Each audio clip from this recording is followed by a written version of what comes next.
하나님의 말씀은 사사기 10장 1절에서 18절까지의 말씀입니다.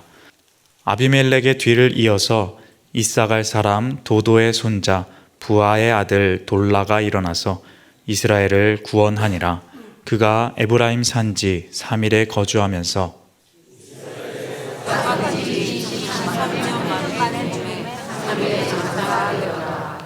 그 후에 길르앗 사람 야일이 일어나서 22년 동안 이스라엘의 사사가 되니라.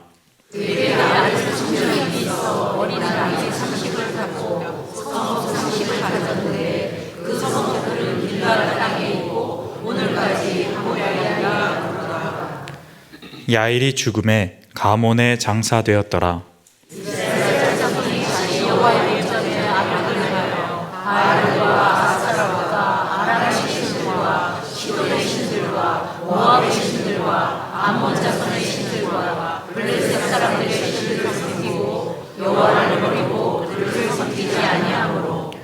여호와께서 이스라엘에게 진노하사 블레셋 사람들의 손과 암몬 자손의 손에 그들을 파심해 그들이 요단강 저쪽 길르앗에 있는 아모리 족속의 땅에 있는 모든 이스라엘 자손을 쳤으며 18해 동안 억압하였더라. 암몬 자손이 또 요단을 건너서 유다와 베냐민과 에브라임 족속과 싸움으로 이스라엘의 곤고가 심하였더라. 여호와께 부르짖어 이르되 우리가 우리 하나님을 버리고 바알들을 섬김으로 주께 범죄하였나이다 하니 여호와께서 이스라엘 자손에게 이르시되 내가 애굽 사람과 아모리 사람과 암몬 자손과 블레셋 사람에게서 너희를 구원하지 아니하였느냐.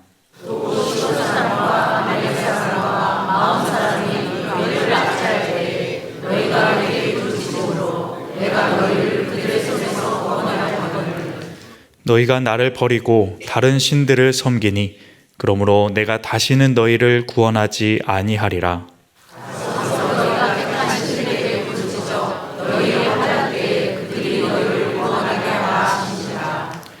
이스라엘 자손이 여호와께 여쭈되 우리가 범죄하였사오니 주께서 보시기에 좋은 대로 우리에게 행하시려니와 오직 주께 구하옵나니 오늘 우리를 건져내옵소서 하고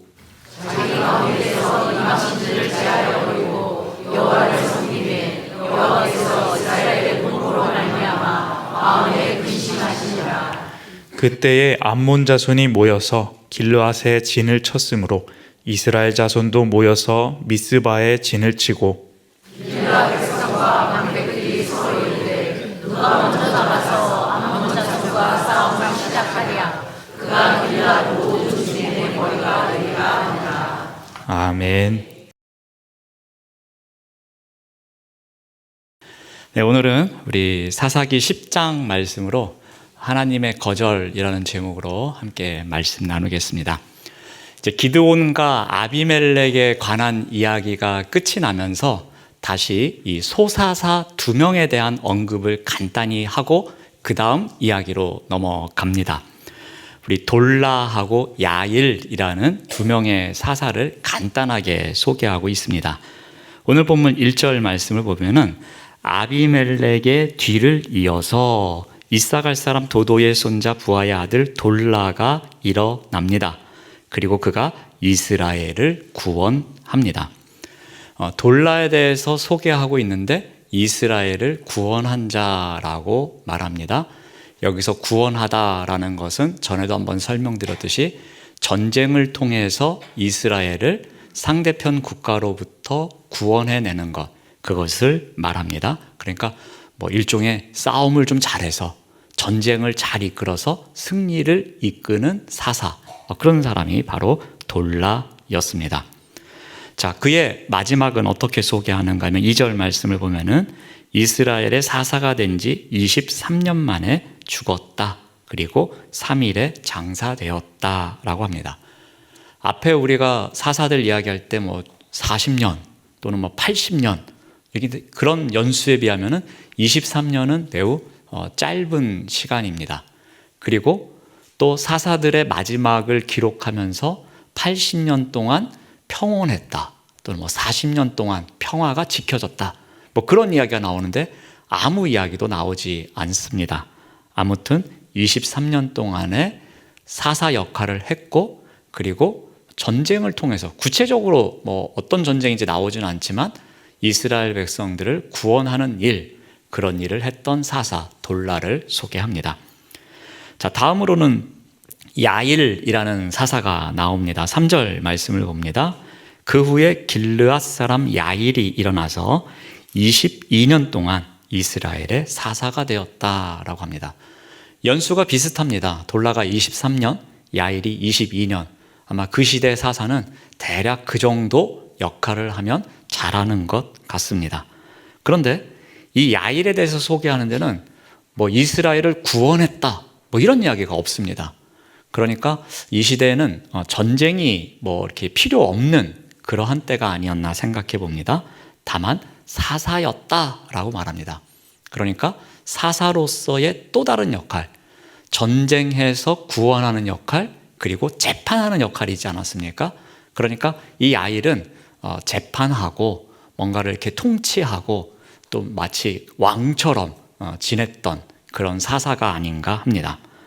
또한 그의 아들들에 관한 이야기를 갑자기 합니다. 그래서 아들이 30명이 있었고 그 30명이 어린 나귀를 탔고 그리고 성읍을 가졌다라고 합니다. 그래서 30명의 아들이 있었고 어린 나귀 30마리 그리고 30개의 성읍 이야기를 합니다. 기드온이 아들이 몇 명이었죠? 70명. 역시 기억력이 대단하십니다. 70명이 있었죠. 근데 그에 비해서는 좀 적어요. 30명이면 그 정도밖에 안 돼? 그럴 정도입니다. 하지만 아들이 30명 정도 되려면은 최소한 부인이 뭐 몇 명인지는 여러분 상상에 맡기겠습니다. 한 10여 명은 안팎은 되지 않았을까 그렇게 생각을 합니다. 아무튼 아내가 많았고 또 아들도 많았고 성읍도 많았고 나귀도 많았습니다. 나귀는 그 시대의 최고의 권력을 상징하는 그러한 것이었습니다. 그러했기에 자녀들이 아들들이 그러한 나귀를 다 탔다고 하는 것 보면은 나름대로 뭐 지방자치제가 열려서 여기저기 성읍을 다 나눠주고 나름대로 한 성읍씩 차지하면서 뭔가 통치자로 살았던 그러한 사사가 야일이 아닌가 합니다. 자, 이제 돌라와 야일의 이야기를 간단히 소개하고 나온 다음에 또 한 명의 중요한 인물인 입다의 이야기로 들어갑니다. 자, 입다의 이야기를 들어가면서는 이 사사기에서 계속해서 반복되고 있는 패턴을 따라가는 것처럼 보여집니다. 자, 첫 번째 그 패턴 가운데서 첫 번째 내용이 무엇이었죠? 배교하는 일이었죠. 뭔가 죄를 짓는 일. 그래서 6절 말씀은 이렇게 시작합니다. 이스라엘 자손이 다시 여호와의 목전에 악을 행합니다. 그리고 바알들과 아스다롯과 이런 신들을 섬깁니다. 그래서 여호와를 버리고 그를 섬기지 아니하였다. 성경은 이렇게 기록하고 있습니다. 입다의 이야기를 시작하면서 다시 이스라엘이 배신한 이야기를 합니다. 그러면서 다시라는 표현을 통해서 이들이 죄 짓는 일이 습관이구나. 이제 또 죄 지을 때가 됐는가 보다. 그런 뉘앙스를 전해주고 있습니다. 자, 그런데 이 6절에 특징이 한 가지 있습니다. 지금 다양한 이방 신들을 소개하고 있습니다. 지금까지는 이렇게 목록을 열거한 적이 없습니다. 그냥 뭐 바알신 정도, 또 이방신을 섬겼다, 하나님을 섬기지 않았다, 그 정도였는데 이렇게 다양한 여러 신을 소개한 적은 처음입니다. 그런데 이 다양한 이방신의 목록을 보면 어떠한 특징이 있는가 하면 지역이 동서남북이 다 있습니다. 자, 보시면은 아람과 시돈, 이곳은 가나안의 북쪽에 있는 곳입니다. 그러니까 북쪽에서부터 영향을 받아서 이방신을 섬겼습니다. 자, 그리고 블레셋입니다. 블레셋은 남쪽과 서쪽입니다. 남서쪽이니까 남쪽과 서쪽을 포함하고 있습니다. 그쪽에서 온 이방신도 섬기고 있습니다. 또 모압과 암몬은 어디입니까? 요단강 건너서 동편에 있습니다. 그쪽에서 온 신까지 섬깁니다. 그러니까 지금 가나안 지역에 살고 있는 이스라엘 백성들이 동서남북에서 유입된 이방신들을 다 섬기고 있는 거예요. 지금 종합소트를 즐기고 있는 중입니다. 그래서 이 지리적 정보는 무엇을 의미하는가 하면은 다양한 이방신들을 다 받아들인 그러한 이스라엘의 모습, 그만큼 이방신을 섬기는데 엄청나게 앞서 나가고 있다라는 것을 볼 수 있습니다. 자, 첫 번째로 배교가 있습니다. 그러면 그 다음에 나오는 것이 심판입니다. 그래서 하나님께서 어떻게 하시는가 하면은 우리 7절 말씀을 봅니다. 여호와께서 이스라엘에게 진노하십니다. 그래서 심판하시기를 블레셋 사람들의 손과 암몬 자손의 손에 그들을 파심해라고 합니다. 하나님께서 이방신을 섬기고 있는 이스라엘, 그래서 여호와를 버린 이스라엘, 그들에게 그들의 행동이 얼마나 잘못되었는지를 알려주시기 위해서 그들이 섬기고 있는 이방신의 나라, 그 나라의 민족들로 하여금 고통을 받게 합니다. 그래서 블레셋 또는 암몬, 그러니까 남서쪽에 있는 사람들, 동쪽에 있는 사람들이 침략해 와서 통제하는 그러한 일이 발생합니다. 자, 이 일을 구체적으로 소개하는데요. 8절 말씀을 보면은 그 해에 그들이 요단강 저쪽 길르앗에 있는 아모리 족속의 땅에 있는 모든 이스라엘 자손을 쳤습니다. 그래서 18해 동안 억압하였다라고 성경은 기록하고 있습니다. 네, 여러분 지금 공격을 받은 곳이 길르앗입니다. 길르앗은 요단강 동쪽에 있는 지역입니다. 근데 그곳을 블레셋 사람들이 공격을 합니다. 이것은 무엇을 이야기합니까? 요단 서쪽에 있는 이방 민족이 요단강까지 건너가서 길르앗 땅에 있는 이스라엘 지파들을 괴롭히고 있었던 겁니다. 그리고 아모리 족속, 그쪽에 있는 암몬 족속은 어차피 이들은 동쪽에 있는 사람들이었습니다. 그래서 그곳에서 수시로 그 동쪽 땅을 침략하고 있었습니다. 자, 그런데 여기서 끝나지 않습니다. 9절 말씀을 보면은 암몬 자손, 즉 동쪽에 있는 사람들입니다. 이들이 요단을 건너와서 유다, 베냐민, 에브라임 족속, 이 지파는 서쪽에 있는 사람들입니다. 그들과 싸워서 이스라엘의 곤고가 심하여졌다라고 합니다. 그러니까 18년 동안에 일어난 일을 지금 구체적으로 열거하고 있습니다. 지금 서쪽 지파, 동쪽 지파가 있는데 지금 남서쪽에 있는 블레셋, 그리고 동쪽에 있는 암몬, 이 사람들이 지금 요단강을 건너서 왔다 갔다 하면서 요단 서쪽으로도 침략하고 요단 동쪽으로도 침략하면서 지금 엄청나게 괴롭히고 있다는 것. 그래서 지금 곤고가 심하여졌다라고 성경은 기록하고 있습니다. 여러분, 유다 지파, 베냐민 지파, 에브라임 지파, 여기는 이스라엘의 심장부와 같은 곳입니다. 매우 중요한 지역입니다. 근데 여기를 지금 블레셋도 침공을 하고 강 건너에 있는 암몬도 침공을 하고, 그러니까 여기저기에서 지금 공격당하고 있는 상황입니다. 소위 지금 이스라엘이 동래북이 되고 있는 것입니다. 그러니 당연히 힘들어질 수밖에 없죠. 자, 배교를 했습니다. 그리고 하나님께서 진노하셔서 심판을 하십니다. 자, 그러면 그 다음에 이제 와야 될 것이 무엇입니까? 회개를 해야 됩니다. 자, 그래서 이들이 회개합니다. 어려움에 빠진 이스라엘 백성들이 어떻게 하는가 하면은 여호와를 부르짖습니다. 10절 말씀을 봅니다. 이스라엘 자손이 여호와께 부르짖어 이르되 우리가 우리 하나님을 버리고 바알들을 섬김으로 주께 범죄하였습니다 라고 합니다. 지금까지 우리 사사기를 살펴볼 때는 백성들이 부르짖었다라는 표현으로 끝이 났습니다. 그런데 오늘 10절 말씀을 보면 한 가지 더 추가가 됩니다. 여호와께 부르짖어 이르되 우리가 주께 범죄했습니다 라면서 구체적으로 누가 무슨 일을 했는지 정확하게 이야기하고 있습니다. 자, 이전의 모습과는 전혀 다른 회개의 모습입니다. 지금 자신들이 얼마나 하나님을 떠나서 지금 죄악된 삶을 살고 있는지 자신들의 입술로 고백하고 있습니다. 자, 그로 인해서 지금의 고난이 얼마나 심한지, 그리고 이 고난은 하나님께서 내리신 벌이고 하나님만이 이 고난을 거두어 가실 수 있음을 그들이 고백하고 있는 상황입니다. 자, 이제 패턴의 마지막 단계가 무엇입니까? 구원입니다. 그래서 구원자를 보내주는 것이 정상입니다. 그게 이제 앞에까지 일어났던 패턴입니다.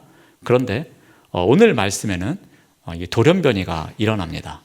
하나님께서 구원을 베푸셔야 되는데 그렇지 않고 거절을 하십니다. 이스라엘 백성들이 살려달라고 부르짖으며 우리가 이런 잘못을 했습니다. 우리가 이렇게 회개합니다. 라고 했는데 당연히 하나님께서 용서해 주시고 그래 알았다. 이번만은 내가 또 용서해 줄게. 그렇게 하실 줄 알았는데 그렇지 않고 하나님께서 딱 거절을 하십니다. 자, 그런 가운데서 먼저 하나님께서 이 구원자인 사사도 보내지 않으시고 어떤 선지자도 보내지 않으시고 여호와의 사자도 보내지 않으시고 직접 하나님께서 그들 앞에 나타나십니다. 11절 말씀을 보면은 여호와께서 이스라엘 자손에게 이르시되 내가 애굽 사람과 아모리 사람과 암몬 자손과 블레셋 사람에게 너희를 구원하지 아니하였느냐라고 말씀하십니다. 이제 하나님께서 이스라엘 자손에게 중요한 말씀을 하십니다. 내 이야기 좀 들어봐라 하면서 내가 너희들을 이 사람들 저 사람들 이런 민족들 가운데서 구원하지 아니하였느냐라고 말씀하십니다. 수사 의문문을 쓰면서 강조하고 있습니다. 자, 이러한 내용들을 보면 먼저 애굽이 나옵니다. 애굽은 하나님께서 구원 사역에 대한 어떤 초기 근원이 되는 곳이 애굽이었습니다. 애굽에서 이스라엘 백성들이 너무나도 힘들다고 부르짖을 때 그 소리를 들으시고 그들을 이끄셔서 출애굽 시키셨습니다. 그러니까 하나님께서 백성들의 기도를 들으시고 구원을 베푸신 첫 번째 사건과 같은 곳, 그곳이 애굽이었습니다. 그 다음에 또 아모리가 나옵니다.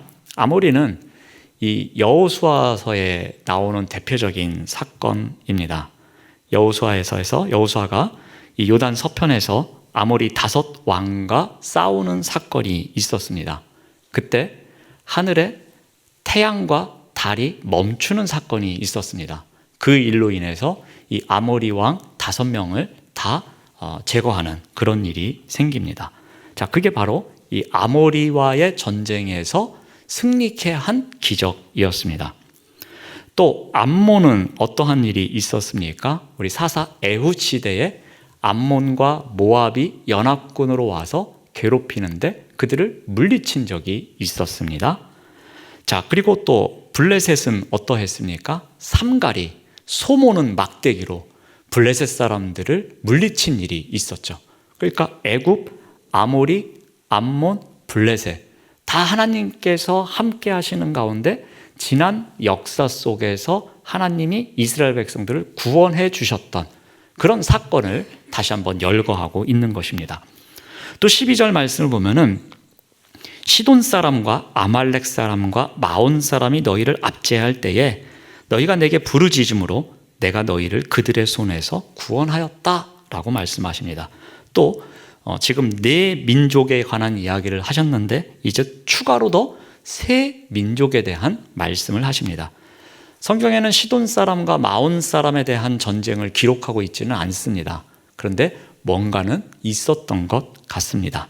하지만 아말렉은 우리가 출애굽 이후에 겪었던 그 일을 말하는 것을 알 수 있습니다. 그때에 아주 또 유명한 전투가 있었습니다.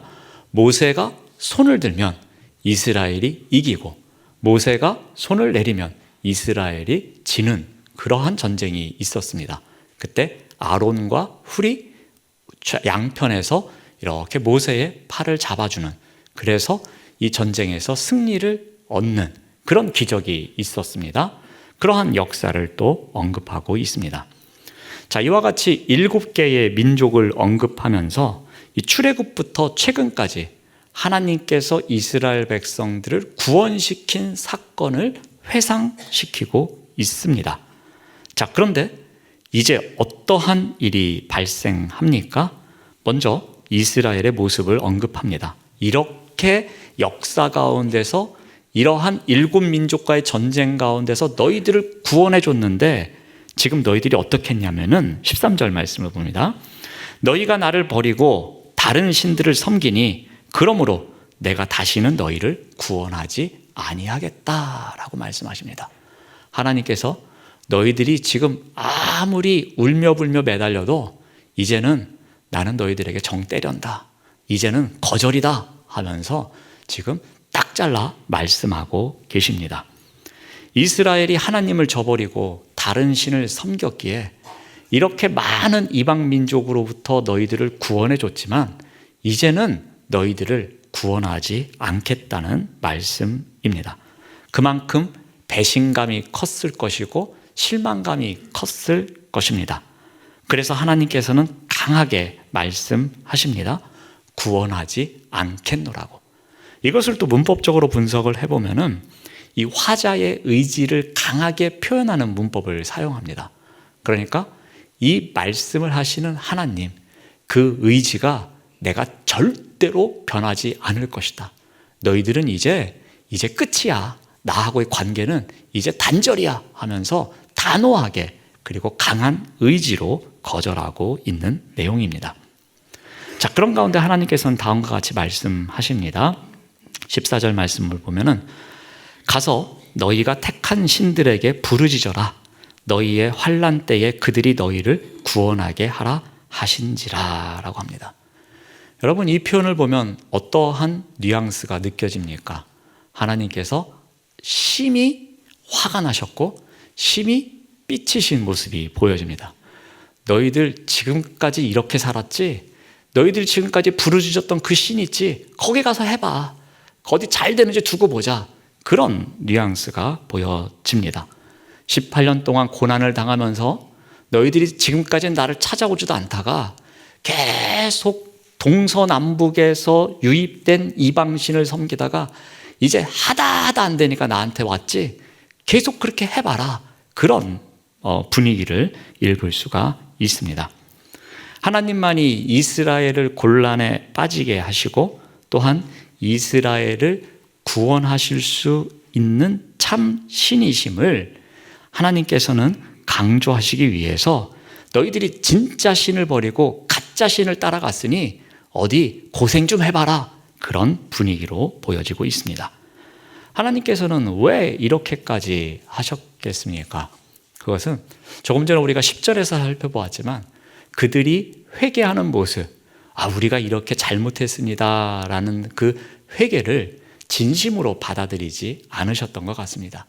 너희들이 이렇게 회개하는 척하지만 아마 내가 용서해주면 또다시 나를 배신할 걸, 그런 의심하는 마음이 있으셨기에 이제는 내가 너희들을 구원하지 않겠다. 너희들이 부르짖고 있는 그 신들에게나 가봐라 라고 말씀하시고 있는 것입니다. 자, 하나님의 거절에 이스라엘 백성들은 어떠한 마음이었겠습니까? 아마도 지금까지 느껴보지 못했던 두려움이 밀려왔을 것입니다. 15절 말씀을 봅니다. 이스라엘 자손이 여호와께 여쭈되 우리가 범죄하였습니다. 주께서 보시기에 좋은 대로 우리에게 행하십시오. 하지만 주께 구하옵나니 오늘만이라도 우리를 건져내 주옵소서라고 말하고 있습니다. 이스라엘은 지금 더욱더 낮은 자세로 하나님께 매달리고 있습니다. 지금까지 자신들이 부르짖으면서 항상 하나님께 응답하셨는데 이번에도 응답하실 줄 알았는데 그런 일이 생기지 않자 그들은 더욱 납작 엎드리면서 더욱 간절하게 더욱 겸손하게 하나님께 매달리고 있는 것입니다.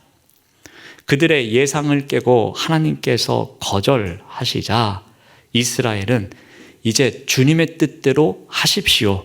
하지만 오늘만큼은, 이번만큼은 우리를 구원해 주십시오 라고 완전히 엎드리고 있습니다. 그래서 오늘이라는 표현을 통해서 이들이 얼마나 간절하게 매달리고 있는지를 우리가 읽을 수 있습니다. 자, 이스라엘은 이렇게 말로만 매달리지 않았습니다. 제발 좀 살려달라고.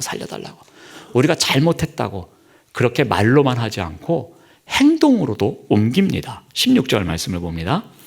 자기 가운데에서 이방 신들을 제하여 버리고 여호와를 섬기매 여호와께서 이스라엘의 곤고로 말미암아 마음에 근심하시니라. 자, 이들이 이제는 말로만 하면 안 될 것이라고 생각했던 것 같습니다. 그래서 무엇을 하는가 하면은 이방 신들을 제하여 버립니다. 동서남북에서 유입된 그 많은 이방신, 다양한 이방신들을 제거하고 하나님, 우리가 이렇게 하지 않습니까? 그러니 오늘만이라도 우리를 살려주십시오 라고 매달리고 있습니다. 자, 그런데 이렇게 행동까지 보이는 백성들을 향하여서 하나님의 마음이 어떠하다고 성경은 기록하고 있습니까? 하나님의 마음이 흔들리기 시작합니다. 그 부분을 제가 세번역 성경으로 다시 한번 이렇게 읽어드리면은 주님께서 이스라엘이 겪는 고통을 보고만 계실 수 없으셨다라고 번역하고 있습니다. 앞에 우리가 보는 개역 성경에서는 근심하셨다 그랬는데 이 근심하신 정도가 어느 정도였냐면 그거를 보고만 있을 수 없게 된 겁니다. 그러니까 우리 막 안타까운 일이 있잖아요. 그러면 그거 보고만 있으면 막 속상해 아주 왔다 갔다 하면서 야, 이거 어떻게 하지? 야, 이거 내가 도와주자니 또 뭐 문제가 생길 것 같고 이거 안 도와주고 그냥 있자니 내 마음이 찢어지는 것 같고 이러지도 못하고 저러지도 못하는 그런 상황. 그래서 보고만 있을 수 없게 되었다라고 성경은 번역하고 있습니다. 그만큼 하나님이 이스라엘의 고통을 더 이상 보고 있을 정도의 마음이 아니었다라는 거죠.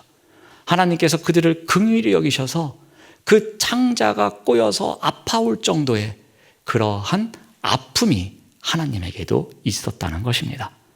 비록 더 이상 이스라엘을 구원하지 않겠노라고 선포하셨습니다. 그런데 백성들이 지금 너무 힘들어하고 있는 것입니다. 그러니 그 모습을 보면서 그냥 있을 수가 없는 하나님의 마음이 너무나도 아픈 상황을 묘사하고 있는 것입니다. 자, 하나님께서 그들을 괘씸하게 여기고 있지만 한편으로는 불쌍한 거예요. 야, 내 다시는 너희들 용서하나 봐라 그랬는데 그 눈물 흘리고 있는 모습을 보면서 그 힘들게 살아가고 있는 모습을 보면서는 한편으로는 마음이 너무나 아파서 아, 이거 도와줄 수도 없고 그렇자니 이렇게 놔주자니 내가 마음이 너무 아프고 또 백성들이 너무 고통받는 것을 보니 이 또한 내가 그냥 눈 뜨고는 볼 수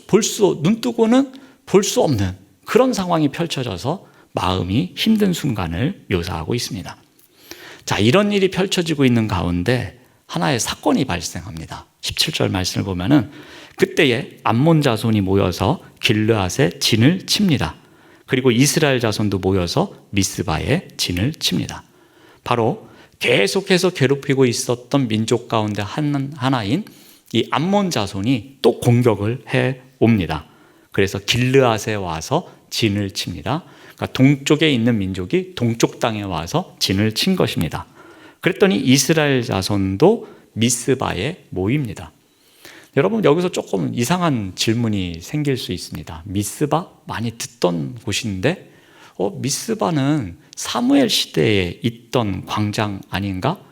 그러면 예루살렘 주변에 있어야 되는데 서쪽에 있는 거 아닌가? 근데 왜 동쪽에도 미스바가 있지? 여기도 동쪽에도 있는 미스바입니다. 그 서편에 있는 미스바가 아니고 이곳은 학자들이 이야기하기를 아마도 입다의 고향일 것이다. 그쪽에 있는 미스바를 이야기하는 것입니다. 길르앗에 있는 미스바입니다. 자, 이때 길르앗의 지도자들이 어떻게 하는가 하면 18절 말씀을 봅니다. 길르앗 백성과 방백들이 서로 이르되 누가 먼저 나가서 암몬 자손과 싸움을 시작하랴. 그가 길르앗 모든 주민의 머리가 될 거다라고 합니다. 이들이 하나님께 사사를 세워달라고 했습니다. 우리를 구원해 줄 리더를 세워달라고 했습니다. 그런데 하나님께서는 거절하셨습니다. 그래서 이들은 어떻게 하냐면 진을 치고 군사들을 모아놓고 이 전쟁을 이끌 리더, 사사가 없기에 스스로 사사를 세웁니다. 이 전쟁을 이끌 지도자를 뽑습니다. 그 방법이 무엇입니까? 앞장서서 나가서 이 전쟁을 위해서 승리를 거두는 자, 그래서 우리를 구원하는 자, 그 자가 우리의 사사가 되는 거다. 그 자가 우리의 구원자가 되는 거다. 그 자가 우리의 리더가 되는 거다. 그렇게 논의하고 있는 과정입니다. 여기까지가 오늘 우리가 읽은 본문입니다. 자, 이 말씀을 통해서 우리가 한번 적용점을 한번 찾아보고자 합니다. 먼저 오늘의 내용을 잠깐 다시 한번 요약해 보면은 사사기의 기본적인 패턴을 따르지 않습니다. 기본적인 패턴은 배신하고 그리고 심판을 받고 그리고 나서 회개하면은 하나님께서 구원해 주는 그러한 패턴이었습니다. 자, 그런데 이 마지막에 구원이 없고 구원 대신에 하나님의 거절이 들어옵니다. 입다 이야기에 이러한 변형적인 패턴이 일어납니다. 하나님께서 백성들의 요청을 거절하신 겁니다. 하나님의 거절은 우리 사사기를 통해서 볼 때에 처음 있는 일입니다. 하나님의 구원을 당연하게 여겼었는데 우리가 회개하고 울부짖고 하나님 살려주십시오 하면 구원해 주시는 일이 당연한 일이었는데 지금 당연한 일이 일어나지 않고 있는 것입니다. 하나님의 구원을 당연하게 여겼던 이스라엘 백성들은 엄청 두려워했을 것입니다. 그래서 이스라엘 백성들은 어떻게 합니까? 이방신을 제거하고 더욱더 간절하게 하나님 앞으로 나아갑니다. 죽을 것 같은 고통에서 구원하실 분은 오직 하나님이심을 믿음으로 고백하면서 하나님께 매달립니다.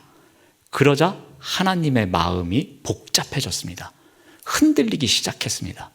한번 거절했는데 다시는 저들을 용서하지 않겠노라고 했는데 뭔 일이 생긴 겁니까? 하나님의 흔들리지 않을 것 같은 그 마음이 흔들리기 시작한 것입니다. 그들을 불쌍히 여기는 마음이 생겨난 것입니다. 단순한 고민, 단순한 갈등 정도가 아니었습니다. 참을 수 없는 아픔으로 다가오고 있었습니다. 배신하고 또 도와주니까 또 배신한 이 이스라엘. 너무나 괘씸했지만 그 고통에 몸부림치고 있는 모습을 보면서 하나님도 아파하고 계십니다. 지금 도와주면 또다시 배신할 것이 뻔한데 그래서 정신 차릴 수 있도록 온갖 고통을 당하다가 마지막에 살짝 건져오리면 좀 정신 차릴 것 같아서 더 놔두고 싶은데 놔둘 수 없는 상황입니다. 백성의 고통과 부르짖음을 보면서 하나님도 도움을 주지 않는 그 상황이 너무나도 힘든 상황이었습니다. 하나님의 마음도 아프셨습니다. 여기에서 바로 자기 백성을 사랑하시는 하나님의 마음을 우리가 발견할 수 있습니다. 하나님의 끝없는 사랑을 우리가 발견합니다. 회개하고 돌아와서 하나님 앞에서 울고 있는 자녀에게 이 마음이 변하시는 사랑, 하나님께서 비록 거절하셨지만 다시는 너희들 쳐다도 보지 않겠다고 하셨지만 그 마음이 변하시는 그 사랑을 우리가 보게 됩니다. 하나님은 잠시 진노하셨지만 회개의 모습을 보이면 결국 용서해 주시는 분이심을 알려줍니다. 바로 하나님의 사랑, 그 사랑의 속성을 알려주고 있습니다. 자, 그런데 중요한 것이 있습니다. 우리가 여기서 꼭 기억해야 될 것이 있습니다. 회개하면 당연하게 용서받는다는 생각은 오만입니다. 회개하면 용서하신다는 편리한 공식만을 우리가 생각하면 안 됩니다. 그 이면에 있는 하나님의 곤혹스러움을 우리가 더욱 봐야 할 것입니다. 회개하면 용서해 주시지, 그래서 모든 것이 다 하이패스처럼 통과하는 것으로 생각하는 것이 아니라 그 용서의 시간까지 하나님께서 얼마나 마음 아파하시는지, 그 하나님의 긍휼, 하나님의 사랑이 얼마나 그 마음이 찢어질 정도로 아픈 상황 속에서 나오는 것인지, 그 용서라는 결과만 보는 것이 아니라 그 용서가 나오기까지 하나님도 엄청나게 마음 아파하신다는 사실을 우리가 꼭 기억해야 한다는 것입니다. 자녀의 고통을 곤혹스러워하시는 하나님의 사랑, 그래서 차마 외면할 수 없는 하나님의 사랑, 바로 그 사랑이 오늘의 우리를 존재하게 하는 것입니다. 그러므로 우리가 어떻게 해야 하겠습니까? 하나님의 은혜를 겸손한 마음으로 구하고 기다리는 삶을 살아가야 할 것입니다. 회개만 하면 된다, 회개만 하면 뭐든지 다 용서받는다, 이것은 오만한 생각일 뿐입니다. 긍휼히 여기시는 하나님의 마음을 바라보아야 합니다. 긍휼히 여기시면서 그 찢어지는 마음을 갖고 계시는 그 하나님의 곤혹스러운 상황, 그 아파하시는 하나님의 마음, 그 마음을 바라볼 수 있어야지만 우리의 믿음이 더욱 겸손해지는 법입니다. 이와 같은 겸손한 믿음을 갖고 그냥 용서는 하이패스다, 그렇게 생각하는 것이 아니라 언제나 주님의 은혜를 겸손한 마음으로 사모하시는 우리 모두가 되시기를 바랍니다. 기도하겠습니다. 하나님 감사합니다. 회개하면 당연히 용서받는다는 오만보다 우리의 아픔까지도 함께 하시는 하나님의 긍휼하심을 바라보는 믿음의 사람으로 살아가도록 인도하여 주시옵소서. 예수님의 이름으로 기도드립니다. 아멘.